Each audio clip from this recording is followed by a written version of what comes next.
continuación vai falar Xosé Ramón Quintana Garrido, profesor de Historia e autor dun libro de sumo interese para analizar e descrever un dos problemas que se está analizando esta tarde, que é ese libro sobre o BNG, un longo e tortuoso camiño. E sin máis, pois, cedo a palabra para que diga o resto. Moitas gracias. Funciona así? Non sei se Agora. Hola, boa tarde. Boa tarde a todos. Bueno, pois como é perceptivo neste tipo de casos, pois en primeiro lugar quero agradecer aos organizadores desta xornada de debate que me convidaran a participar, e moi especialmente ao lado das personalidades relevantes que están aquí. Cando Felipe Díaz me convidou, cando me chamou, pois eu aceptei vir aquí, aínda que, bueno, teño as miñas dúbidas de que poida aportar algo realmente relevante, e teño as miñas dúbidas, ademais, activas dúbidas, e tanto escéptico sobre a eficacia, e moi especialmente sobre a eficacia política deste tipo de xuntanzas. Con todo, opino, creo, que remover, sequera sexa mínimamente, as augas estancadas da esquerda en Galicia parece-me algo a todas luces necesario. E desde aquí felicito os organizadores, participantes e intervenientes, e animos a todos a seguir neste labor. Ben, o título desta mesa redonda, que é a última, titúlase Política Xeral. Este título, en realidade, é un caixón de xastre onde cada un dos participantes poden falar do que estimen pertinente. A propia convocatoria é aberta, a propia definición de obxectivos tan ambiciosa que definiu Felipe Díaz recentemente na prensa permite dar diversos enfoques. Certamente, ademais, somos xente moi variada, moi diversa, que estamos aquí sentada con diversos enfoques, diversos intereses, diversas perspectivas, e entón, o que está moi claro é que o que vai sair de aquí vai ser máis unha tormenta de ideas, por chamarlo así, do que unha exposición sistemática alrededor dun mesmo tema. Por tanto, por así dicilo, cada un de nós vai largar o que estime conveniente, veña moito a conto. Ben, pola miña banda, certamente, o motivo de que este invitado aquí é que son un autor dun recente libro, como acaba de dicir Carlos Amuedo, sobre o BNG, pero, un pouco abusando, ou tal vez canso do tema, pois, nesta primeira intervención, pois, non vou falar directamente do BNG. Sei que o interese mayoritario é sobre esta forza política, a sensación que dá que a maioría que están aquí, digamos, teñen un orixe ou tiveron un orixe política nesa formación política, pero, francamente, eu, ben que no coloquio pode dicir algo, inicialmente non vou falar directamente do BNG, ainda que si farei insinuacións ou mencións directas ou indirectas desta forza política. Pretendo situarme, polo tanto, nun plano máis xeral, nun plano das ideas, e dicir algunhas cousas que para uns serán obvias, de feito, algunhas das cousas que vou dicir son obvias, para outros o mellor non o sexan tanto, e quizáis algunha cousiña que diga pode ter un relativo carácter polémico.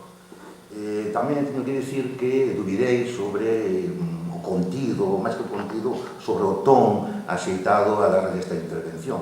Se utilizar un carácter máis solemne, incluso académico, ou falar dunha forma máis lixeira e coloquial.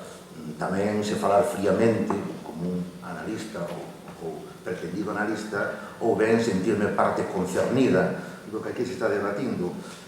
En suma, se utilizar un enfoque máis sombrío e apocalíptico, como foron tal vez algunhas das intervencións, ou deixar a porta aberta como optimismo moderado, como foron algunhas das intervencións que fais as menos.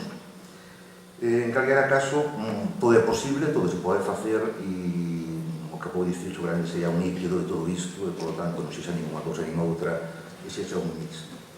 Ben, o que si quero dicir é que lonxe de min do que vou dicir, da sinxeleza do que vou dicir, lonxe de min calquera pretensión arbitrista e menos aínda profética e programática. Con isto quero dicir que, evidentemente, non discuto a necesidade de facer propostas, pero creo tamén opino que é moi fácil dicir hai que, pero, sen embargo, moi poucos din como, é dicir, a única proposta concreta, e sei que ten máis, que oín outra cosa que sexa realizable, foi na intervención do meu amigo Xosé Manuel González, que se atreveu a proponer cousas específicas e concretas. Por lo demais, o que oín en termos xerais, todo moi interesante, por outra banda, pois hai que, ou do outro punto de vista, houbo que, ou non se fixo isto, non se fixo aquel outro. Claro, por ese tipo de procedimento, por ese tipo de expediente, pois podíamos estar aquí horas e horas, porque realmente a clave non está tanto en que, senón sobre todo en como, de que forma, quen, en base a que. Ben, pero eu non vou, en principio, entrar niso, si pretendo poñer sobre o tapete algunhas poucas ideas, para contribuir moi modestamente, reitero, moi modestamente, o que o propio Felipe Díaz dicía claramente como debater o rumbo estratégico da esquerda nacional galega, repensar o ideario e os modos de relación coa sociedade, reler e interpretar as chaves sempre mudables dunha sociedade complexa como a galega. Evidentemente, este programa tan optimista, tan extenso, aquí non se consigue en unhas jornadas, e algo moito menos do que eu poda dicir. Entón, o que sigo é expoñer algúns elementos breves, sintéticos, sobre repensar o ideario. Que non vou entrar en aspectos organizativos, en aspectos de propostas ou análisis dese tipo. De feito, e máis que nada por falta de tempo, sobre todo, tiña inicialmente pensado falar de principios, de organización e de discurso. Ao final voume quedar en falar de principios nada máis. Por lo tanto, vai ser unha exposición coxa nese sentido. Ben, pois, falando de principios básicos, elementais, previos, quizáis, a un montón de elementos, pois podemos falar do que chamamos os paradoxos dos principios. Os paradoxos dos principios. Ben, se entendemos a esquerda en Galicia no seu sentido máis amplo, no seu máis amplo espectro, e aquí non imos entrar en discusión nominalistas e tal grupo, eu non é esquerda, como se fai outra vez ao respecto do PSOE.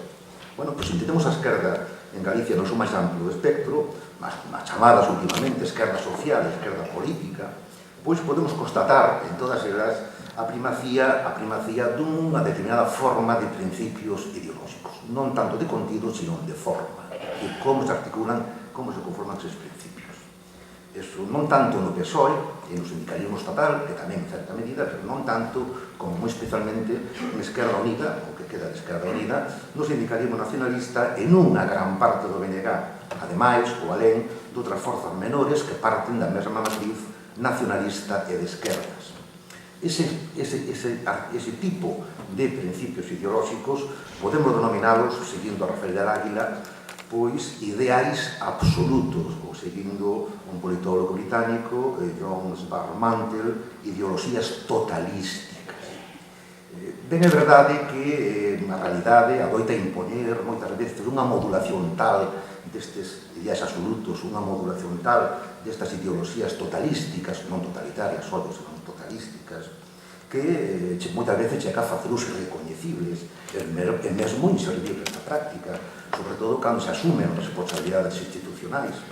Dito coloquialmente, cando un concelleiro que se di socialista, ou comunista, ou liberal, ou conservador, ou o que sexa, se acha ante a responsabilidade de ordenar e dirixir o tráfico dunha cidade, de pouco, francamente, de pouco llevaren os seus principios ideolóxicos. Ou, por poñer un exemplo coñecido por todos, cando o goberno bipartito, a práctica das dúas consellerías en mans dos chamados realmente comunistas patrióticos non se diferenciaba en absoluto da práctica das outras consellerías nacionalistas en mans de socialdemócratas, centristas ou vaya vostede a saber o que. Ben, dicir todo isto non quere dicir que os principios ideolóxicos non importen. É máis, eu diría casi todo o contrario. Os principios ideolóxicos importan e moito. Nunha época na que sobrancea a incertidume, os principios proporcionan seguridade, os principios achegan sentido, e os principios, dun modo ou doutro, máis directo ou máis mediado, guían a acción política e marcan as preferencias de moitos ciudadanos a hora de decidir a súa participación, convencional ou non convencional, partidos, movimentos sociais, e a hora de emitir o seu voto. Mais, ao mesmo tempo, os principios, por moi ben intencionados que sexan, e moitas veces por iso mesmo, os principios poden derivar en sectarismo, dogmatismo, fanatismo, e se hai un contexto facilitador nos seus colorarios de desastre, destrucción e morte. O curto século XX foi definido como o século das grandes ideoloxías e todos sabemos cantos millóns de vítimas causou esta idade dos extremos por denominar a nos teólogos do historiador británico Eric Hobsbawm. Ben, e nos anos que vieron a continuación, a final deste curto século XX, pois as cousas non melloraron moito. En palabras de Rafael del Águila, como soubo ver Nietzsche, os que mandan, os que ordenan, os que dirixen, non saben facelo sen adoptar o aire de seren meros executores de ordes máis antigas, máis elevadas, máis importantes, fundamentais de feito para a humanidade, para a existencia da especie humana. Non é precisamente a ausencia de crenzas o que xera o exceso, a implacabilidade ou o horror, é a súa sobreabundancia. Polo Deus, pola patria, pola nación oprimida, pola identidade excluída, pola autenticidade aplastada, pola emancipación da miseria, pola verdadeira religión, pola ciencia do home, pola raza, polo futuro, polo pasado, pola santa tradición, pola dignidade humana, pola prosperidade e o mercado, polos dereitos humanos, pola democracia perfecta, as coartadas dos carniceiros proliferan. O mundo bule con elas. Non hai políticas de poder que non se apoie nun gran ideal para justificar os seus errores. As sofisticadas maquinarias de dominio dos séculos XX e XXI, as súas complexas redes, rodas e conexións, engráxanse como ideales. Ben, se todo isto foi así, e en boa medida sigue sendo, calquera perspectiva de esquerdas, presente ou futura, ten diante de sí, opino eu, unha tarefa ineludible. Esa tarefa non é outra que profundar nunha dimensión autorreflexiva e extremar a vigilancia crítica consigo mesmo. Non se trata de facer unha política sen principios, como de ser consciente dos perigos que encerran todos os ideais e, consecuentemente, promover a mesura e a humildade nunha sorte de principios ideolóxicos, entre aspas, débiles, entendidos como aqueles que abandonan dunha forma consciente toda a pretensión totalizante, omnicomprensiva, autosuficiente, teleolóxica e infalible. Un abandono, en fin, das grandes narrativas totalísticas. O que implica, entre outras cousas, unha reflexión ética e humanística permanente atenta á relación entre os fins e os medios. Estas son bellas reflexións, pero que deben estar sempre presentes. Non pode ser que a estas alturas o fantasma de Nechayev, o famoso nihilista ruso, sobrevoe camuflado as cabezas, e dicía este autor nas súas famosas reglas nas que debe inspirarse o revolucionario, tamén coñecido como el catecismo revolucionario.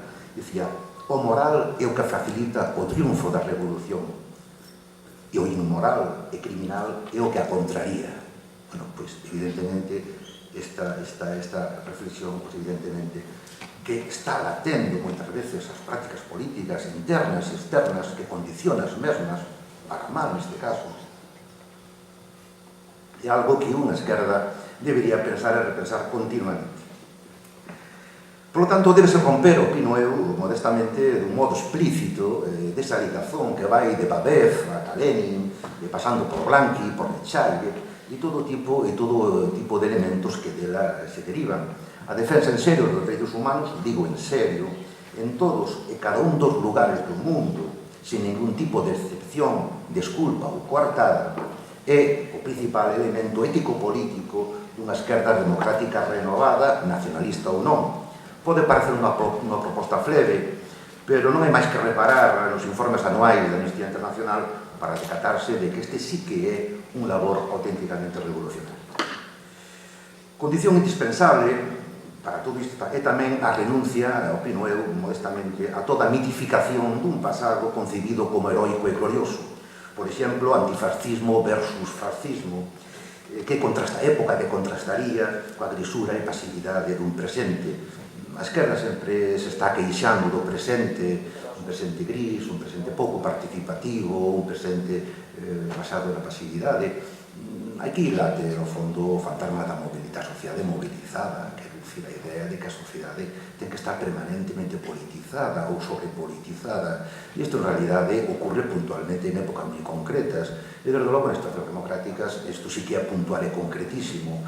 Pretender unha sociedade permanentemente politizada, mobilizada, onde todo o mundo este concienciado e organizado nos movimentos sociais, etc. Iso é, na miña opinión, unha falacia, un desexo